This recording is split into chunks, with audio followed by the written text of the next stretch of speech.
Hi, everybody. We are going to have a fabulous show today. Why? Because we're going to talk about the entertainment industry, and that's something all of us are involved in because we watch and are entertained in various media. It's changed. The pandemic has changed it probably forever. And today we're going to focus on two specific areas of entertainment, and that is filmed entertainment and live entertainment. We are so lucky to be joined by two of our exceptional women awardees. We have Lucienne Papon. She is the Executive Vice President of ITV Studios America. She's a long-time executive in the entertainment industry and also a producer, and she is currently building the scripted television studio for her London-based company here in the US. It is an amazing undertaking, and we're going to learn all about film and television from Lucienne Papon. In addition, we have Alma Derricks. Alma is the founder and managing director of Rev, and Rev is a consultancy that was created to do business branded extensions. We're going to learn more about what that's all about. Well, Alma has an amazing background. She was formerly a strategy partner at the Deloitte firm practice in television, media, and also telecommunications. And before that, she was the chief marketing officer at Cirque du Soleil. Yes, one of our favorite places in the resident shows division. I think that was actually after Deloitte. The fact is that Alma is an amazing executive, and she has a lot to tell us about live entertainment, concerts, all of those amazing shows that we miss every single day. I'm Lorraine Siegel. I'm the founder, chair, and CEO of the Exceptional Women Awardees Foundation. We are a foundation that enables high-level, high-potential women to reach for their dreams. We make successful women like Alma and Lucienne even more successful. Why did we start this foundation? Well, I never had a mentor. During my early career as a lawyer and then an entrepreneur and CEO of a number of companies, even as a board director, I never had a coach. And I wanted to be sure that women who walked the road less traveled like I have would always be surrounded by a network of outstanding, exceptional women leaders who would support and advise them for the rest of their lives. And that's what we do at EWA. We actually mentor you for the rest of your life. And so let's get to our amazing guest today. Let's go first to Lucienne. Lucienne, over the last year or so, it has been a remarkable change. And what has your company done to manage through the pandemic? Absolutely, Lorraine. People watched a lot of television in 2020, and the competition for audience eyeballs has never been more intense. But it was a really challenging year. Movie theaters were closed. All production, except for news coverage, was shut down. For my company alone, that was hundreds of shows. Ancillary revenue streams like Disneyland and Disney Cruises were shuttered.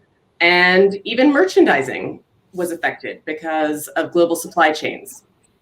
So filmed entertainment, at least on the content creation side where I sit, it's actually a lot like many other product-related businesses. To produce scripted television, for example, we have a pipeline, which includes research and development, that's the writing and idea stage, packaging, which might include financing and building a creative team, physical production, the actual making of the show, and then post-production, delivery, marketing, distribution. So while demand was intense and the platforms and channels that we produced for were desperate for new content, ultimately we, like every industry, had to do whatever it takes to keep our talent and the cast and crew that we work with safe. So we did manage, along with public health officials, union officials, and many more, to support a return to production, but certainly at a premium cost. So demand is voracious, but the challenges of making content are harder than ever. So, Lucienne, what happened? Was just during the pandemic, or was there already a shift happening in the way we receive our entertainment before the pandemic? Absolutely.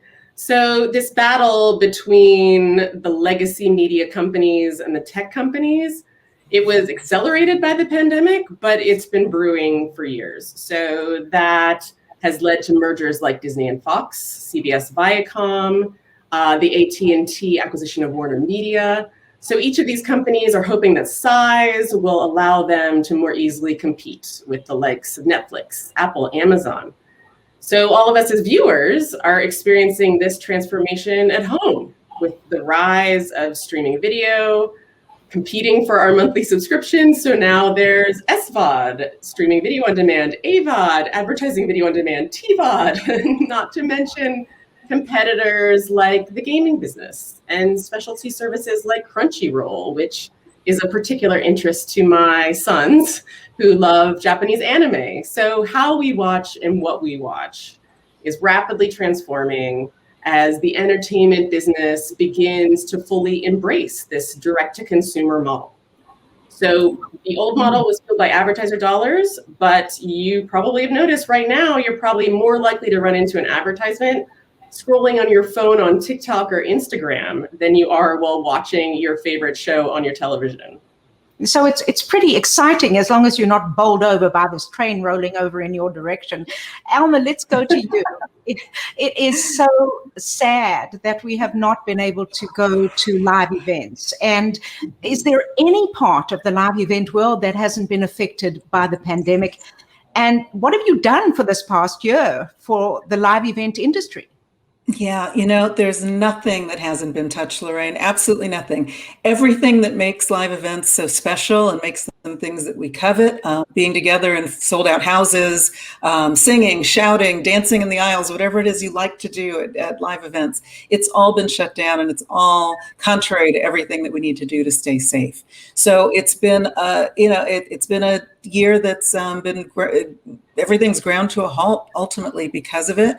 There aren't very many good fallback versions of the same content. To put it on film is not quite the same thing, but I will say that it has been really exciting to see some of the creative things that have come out of this year. Different ways to reach audiences, different concerts and different venues. Artists want to create, musicians want to play music. And so they find a way, life finds a way, art and music find a way. So it's been exciting to have access to some of those things, to have access to events and shows that are around the country, around the world, even if you're interested. And it's allowed people a little peek inside, and hopefully some of those things will actually stick around afterwards.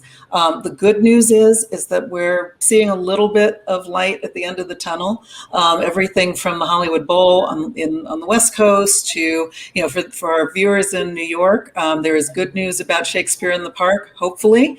Things are still pretty much a moving target, but we may have some sort of a summer and be able to enjoy ourselves a little bit more this time around. Certainly better than where we were last year. Well, as a subscriber to the Hollywood Bowl, I certainly hope you're right, and I'm so excited to hear that. But Alma, you have been involved with the American Ballet Theatre. Am I right with that? Or you've had a lot of exposure to many live entertainment areas. They actually did some sort of shows on Zoom, I guess it was, or on television. Can you tell us about those adaptations that happened during the pandemic? Sure. ABT did something that was really unique, which is bring together a number of their studio company dancers, some of their younger dancers, into a bubble. So just like the NBA did to maintain a season last year, they did a dancer bubble. And so they went upstate and they actually created new work. They commissioned and created new work. They put together things from the repertoire and had a full gala this summer and had new premieres of new work. And you can't even imagine, I've seen a lot of the footage from behind the scenes, some of the dancers' footage and things. You can't imagine the joy at being back in the studio and back on stage and moving again. So the work was phenomenal and inspired. So I think that's actually been, again, kind of an interesting part of this to watch the adaptation. And hopefully this time next year, we'll still have access to some of these kinds of things, even once the ticketed shows are back online. Yeah, it's music is for your soul. It's not just for your ears. It's for your soul. And I think it's such a big part. Music and theater and ballet is such a big part of the human dimension that to be without that in any form would have been a devastating loss, in addition to all the other losses that people have suffered this year. So it has been amazingly uplifting, hasn't it, Alma, how creative people will find a way. Oh, I mean, you can't stop them, right? You can't shut them down. I mean, I think in the case of a show like Cirque, unfortunately, you've got big equipment, you've got big theaters. It's a lot harder to practice your art, but for musicians and singer-songwriters, even symphonies have found ways to pull things together, even when they've pulled it together on Zoom. I think we've all seen a few of those where you've got symphony members, 25 symphony members in different locations, all playing at home and having that edited back together again. So, we found a way to fill that hole in our heart. I feel the same hole that you do, Lorraine. But it's coming, and again, hopefully we'll have a chance to continue to do some of those virtual connecting things in the middle while we're also reaching out for live events again. Yes, absolutely. So, Lucienne, you're on the content side. Has content changed? Does people want more content that sort of cheers them up, or have you seen a change in that over the last year? Absolutely. I mean,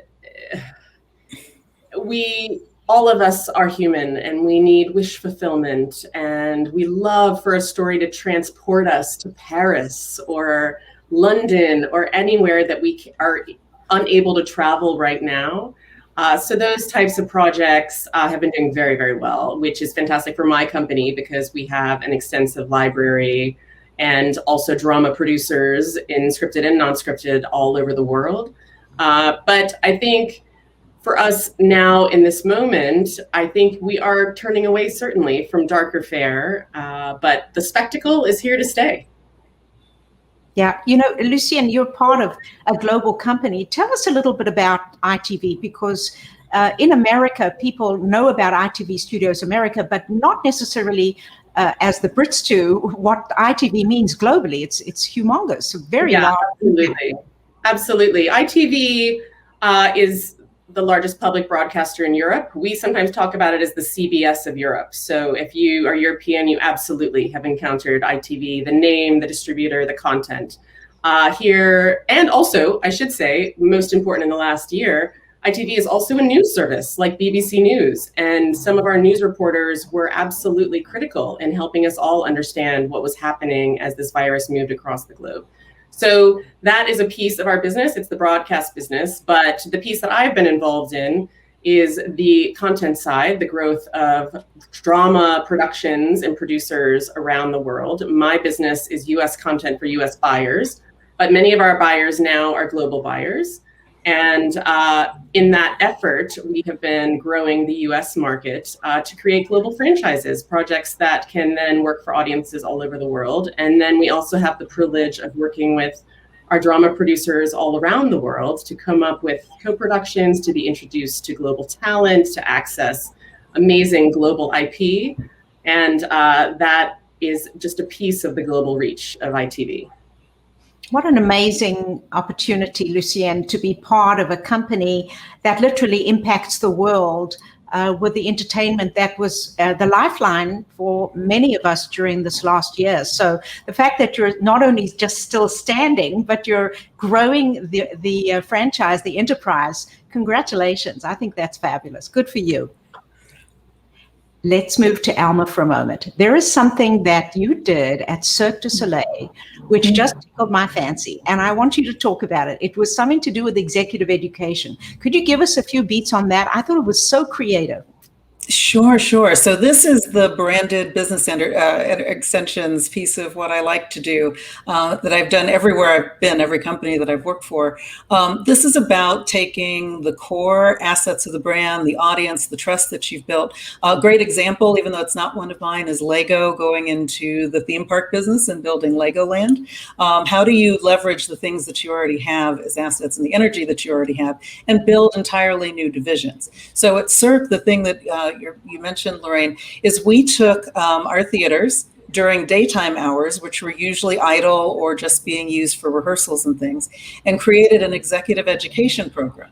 So, to be fair, it wasn't the hardest sell in the world to ask a Microsoft or a Google or a MasterCard, how'd you like to come to Las Vegas? How'd you like to come into these theaters during off hours, meet with the cast, the crew, the executives from Cirque, and we would custom create programs for them, executive education programs, everything from customer service to operations excellence and things like that, things that we know a little bit about. So for us, it was a great opportunity to not only create a new line of business, but also to emphasize in an audacious sort of way that there are business lessons you could actually learn from a bunch of circus people.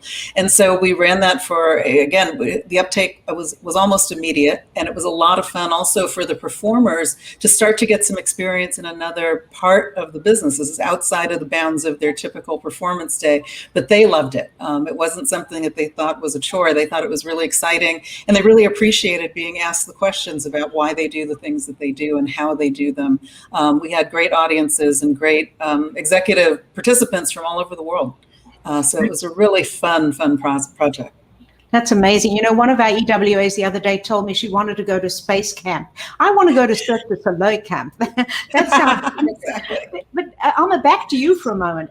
You know what those amazing dancers and acrobats do at Cirque du Soleil? I would imagine they have a short limit to the lifetime of their ability to do that. And then they have to find jobs after that. So would that be something that this executive education program actually enabled them to think about? Absolutely. Some of them got very, very excited about being trainers or doing other things like this. And the lifespan really depends. I think probably one of the shortest lifespans is being a contortionist. As you might imagine, being able to twist your body up that way doesn't last very long in terms of age. But we had performers in strongman roles and sort of the bottom of pyramids that were nearly 50.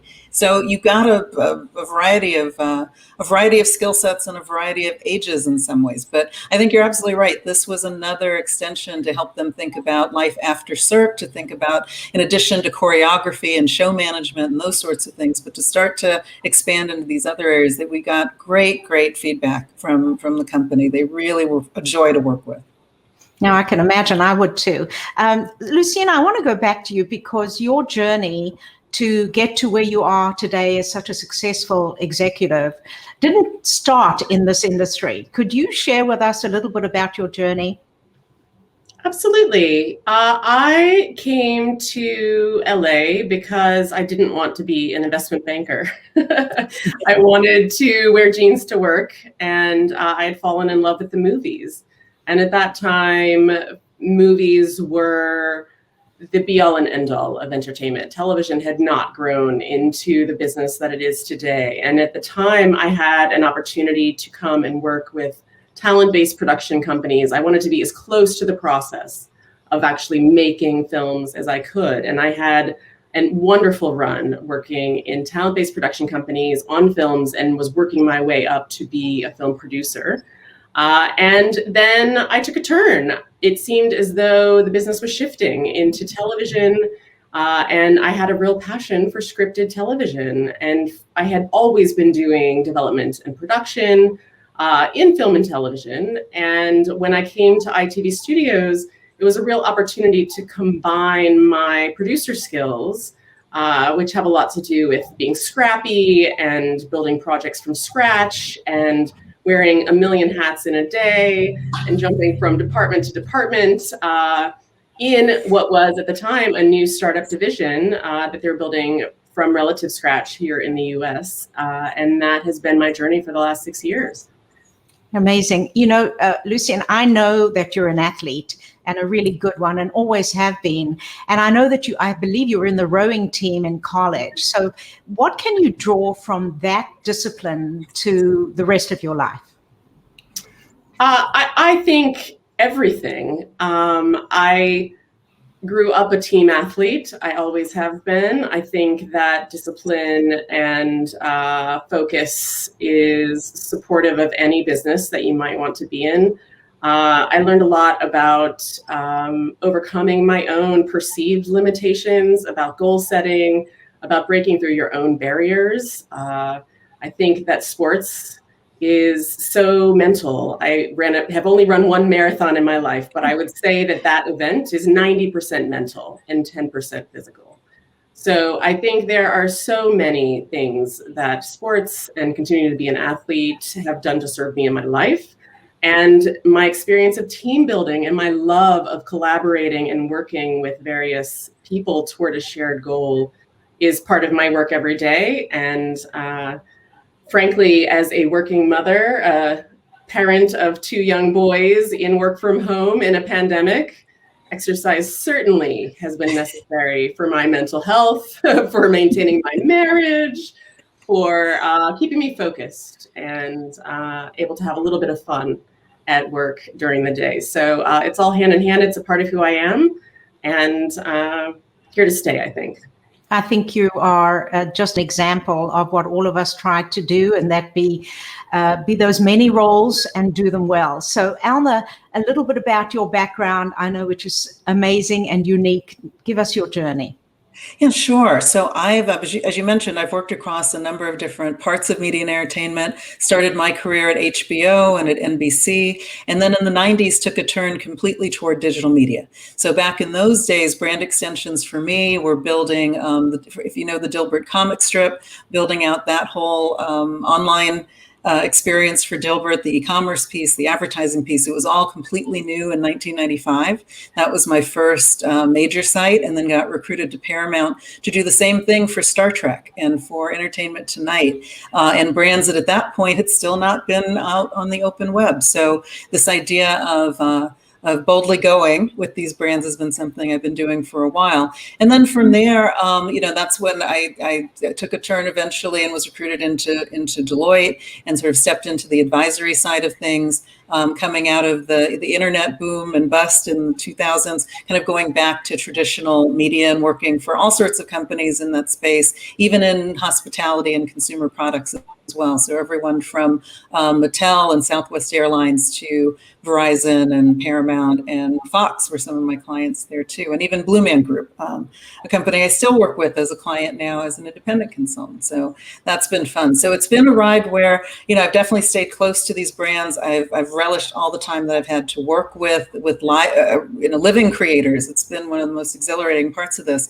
to help take these brands and properties into new spaces is something that I really have enjoyed and really seems to be a through line for what I'm doing. So getting to Cirque and starting to build out the executive education program is kind of part and parcel of the things I've done for years. Amazing, amazing. And I know that Alma and I both serve on the board of the Grazia Dio Business School at Pepperdine. So we enjoy mentoring young people into their futures, hopefully happy ones. Wow, from Dilbert to the Star Trekkies, that's pretty amazing, Alma.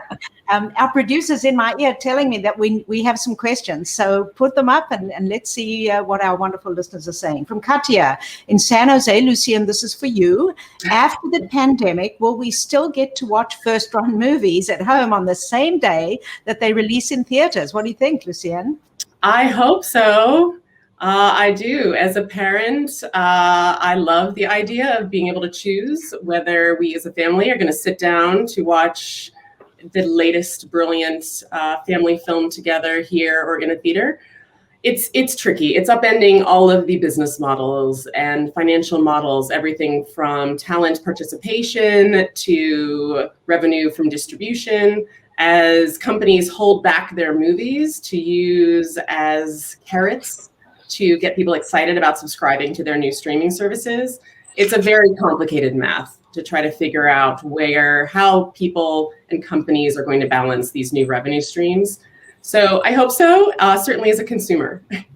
Yeah, absolutely. So Alma, let me ask you, do you think everybody's going to hightail it off to the next open concert where they can sit in the audience and enjoy live entertainment? Is that your instinct, or do you think people are going to be a bit hesitant?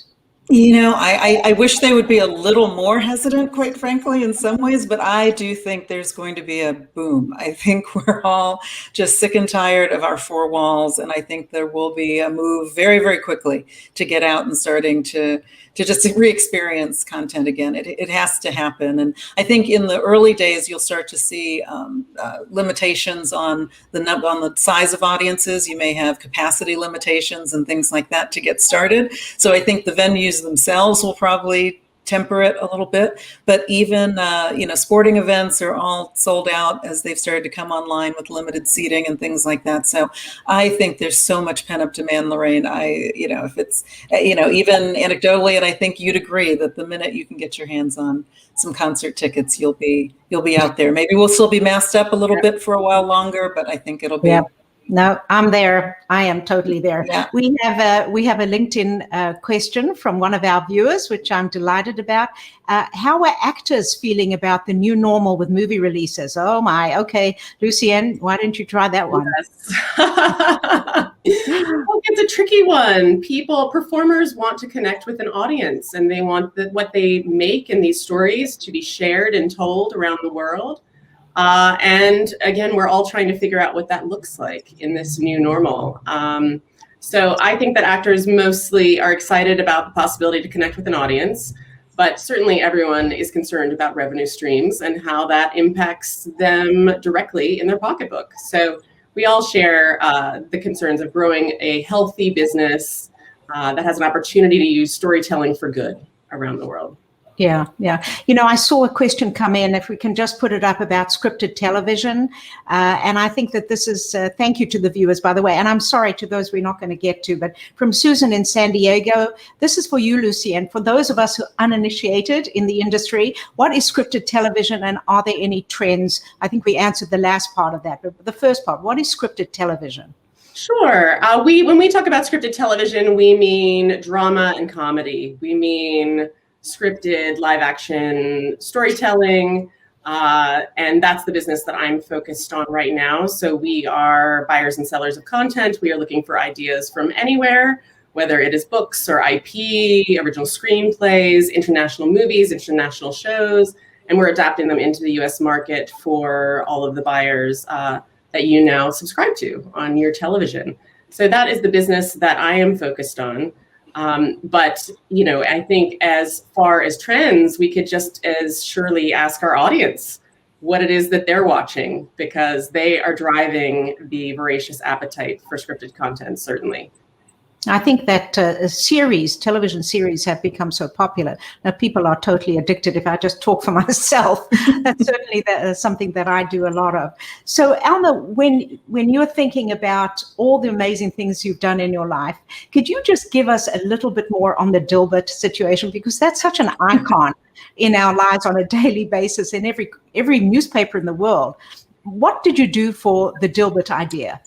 Oh, I'm so glad you asked. Dilbert is still one of my favorite projects. Don't tell any of my other clients or any of my other companies, but building out Dilbert was one of my favorite things. In short, I got an assignment in 1994 to figure out the connection between this newfangled internet thing and Dilbert.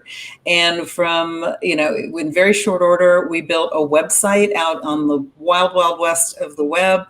We had an international audience of 50,000 people right away, because having a comic strip was magical back then, in a medium that had been all text driven.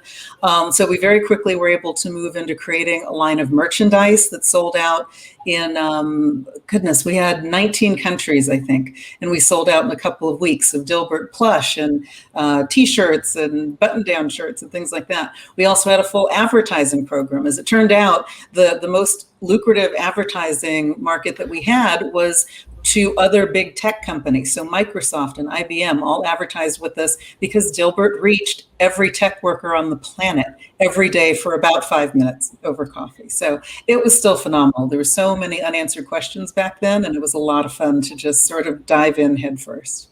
And it's wonderful to be able to make fun of ourselves. And that's what Dilbert did, which is really remarkable. To the audience now, I do want you to just share with me how excited I feel when we can show these amazing women, leaders in their industry, and share their expertise with you. And I wish we had another hour with them, and hopefully they'll come back and share some of their expertise with us, because this industry is at a crossroads and it is not going to stop changing. So my grateful thanks to you, Alma Derricks and Lucienne Papon. You are both spectacular, exceptional women awardees. We're so proud to have you as part of our network, and so excited to be able to show your expertise to the world. this evening.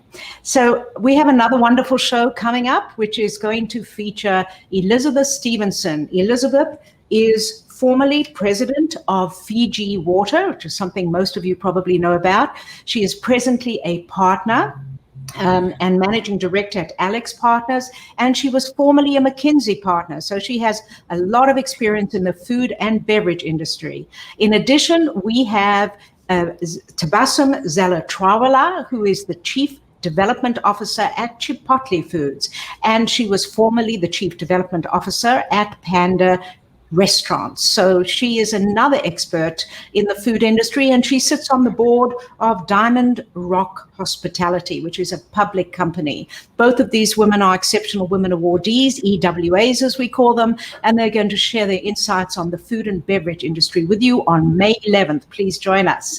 And I have a question for you before we leave today, and that is, how soon will you be ready to go to a movie in a theater or a live event? Please send me your answer. My email is coming up on the screen now. I hope you join us for our next show. Thank you for being with us today. Apologies to those whose questions we didn't get to. Have a great week, everybody. Thank you.